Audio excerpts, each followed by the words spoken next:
Bienvenue à toi si tu es nouveau. Nous, c'est Shirley et Victor. Et cette année, nous avons décidé de tout quitter pour partir à l'aventure avec notre fourgon TED. Aujourd'hui, après avoir longé la Méditerranée, nous sommes aux portes de l'Asie. Chaque samedi, nous te partageons notre périple. Alors, pour ne rien rater, pense à nous suivre en t'abonnant. Nous sommes bien arrivés à Istanbul.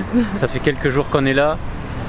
On avait commencé à filmer au début, mais finalement on a préféré s'acclimater. On avait des achats à faire, donc on n'a pas trop filmé. Le programme du jour, on a pas mal de choses. On va commencer par, je pense, se diriger vers le Grand Bazar. Vous gérez tout ça. Ça, on ne veut plus le voir. Comme vous pouvez voir derrière, la population s'est densifiée. Et encore là ça va, mais je pense au Grand Bazar vous allez le voir. Pour rappel, Istanbul c'est quand même 15 millions d'habitants. Si on considère que la ville est en Europe, c'est la ville la plus peuplée d'Europe. La population juste, ouais ça on l'entend en permanence. Juste la population qu'il y a à Istanbul, ça correspond à un pays comme la Grèce quoi, par exemple. Plus. C'est dingue. Une autre info intéressante sur Istanbul, un local nous a dit qu'il y avait entre 2000 et 3000 mosquées. On a vérifié, il y en a plus de 2800. Et vous pouvez voir là, il y en a une là, il y en a une par là, il y en a une par là, il y en a une énorme là-bas. Enfin bref, il y en a partout. Allez, on y retourne. Avant d'aller se perdre au Grand Bazar, on va faire une petite pause dans notre cantine pour reprendre des forces.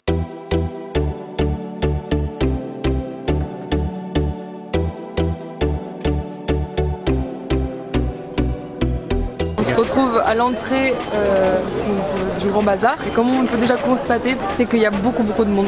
Il y a toute une rue commerçante qui commence avant le bazar. On pense déjà d'ailleurs qu'on est au bazar. Et ben on va y aller, hein. On a plein de choses à faire.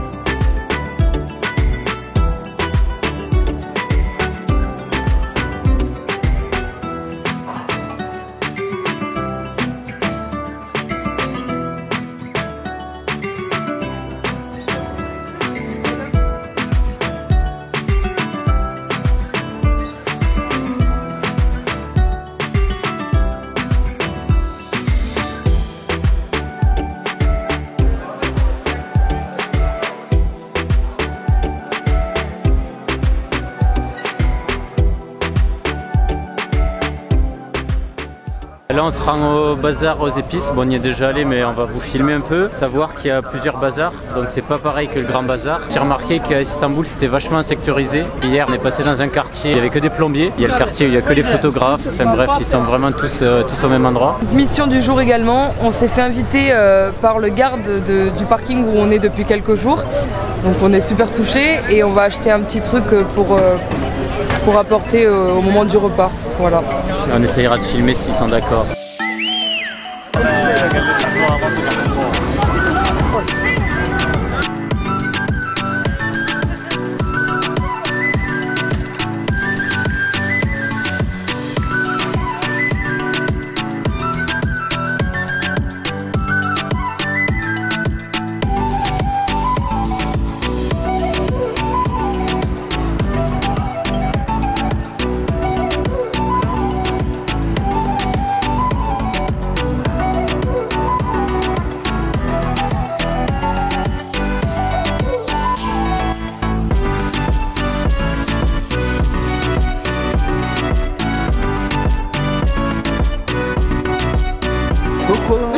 Ok, vous aussi les abonnés, vous pouvez venir apprendre une petite idée et je peux vous dévaliser, vous arnaquer, non problème, si vous voulez.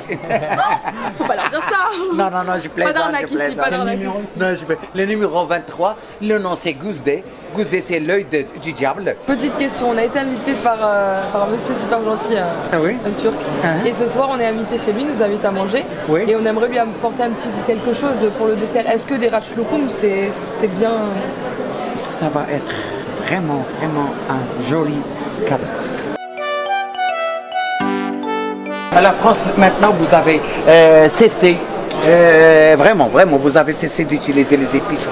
C'est-à-dire, si vous comparez l'Europe avec d'autres continents, vous trouvez le problème du cancer, je suis désolé. Parce que vous avez stoppé d'utiliser les produits naturels. C'est vrai que ça se fait ce au fur et sont à des mesure, antibiotiques naturels, créés par Dieu. c'est bon. Oui ou non? Un chien, il a mal au ventre, qu'est-ce qu'il fait? Qu'est-ce qu'il fait? Non, il ne vomit pas. Il mange de l'herbe.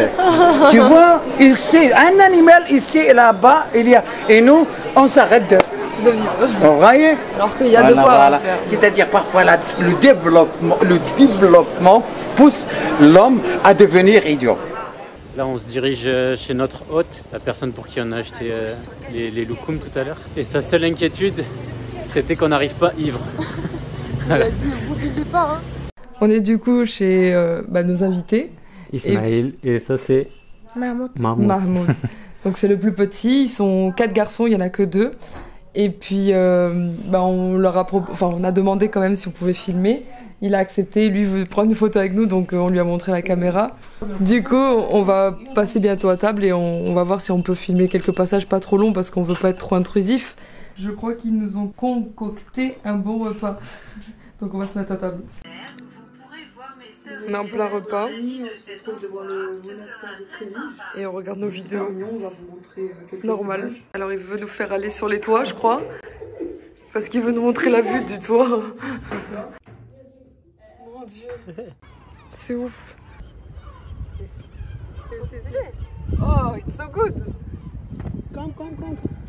On vient de sortir de chez nos amis. Chez Ismaël. C'est un repas digne d'un Noël, quoi, même s'ils le fêtent pas eux. Ouais. Et en plus de ça, j'ai eu un petit cadeau de la femme d'Ismaël et c'est pour mettre, c'est un voile, sachant que j'en avais pas, en plus c'est cool. On fait que manger. Et beaucoup parler, mais en traduisant grâce à Google. Merci à Google Traduction.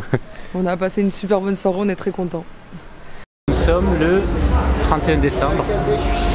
Et on est toujours à Istanbul. Et c'est là que vous voyez à quel point je suis en retard sur les montages. On est sur le pont Galata. On va essayer de vous filmer un peu le feu d'artifice et on va vous montrer la foule. Tout à l'heure.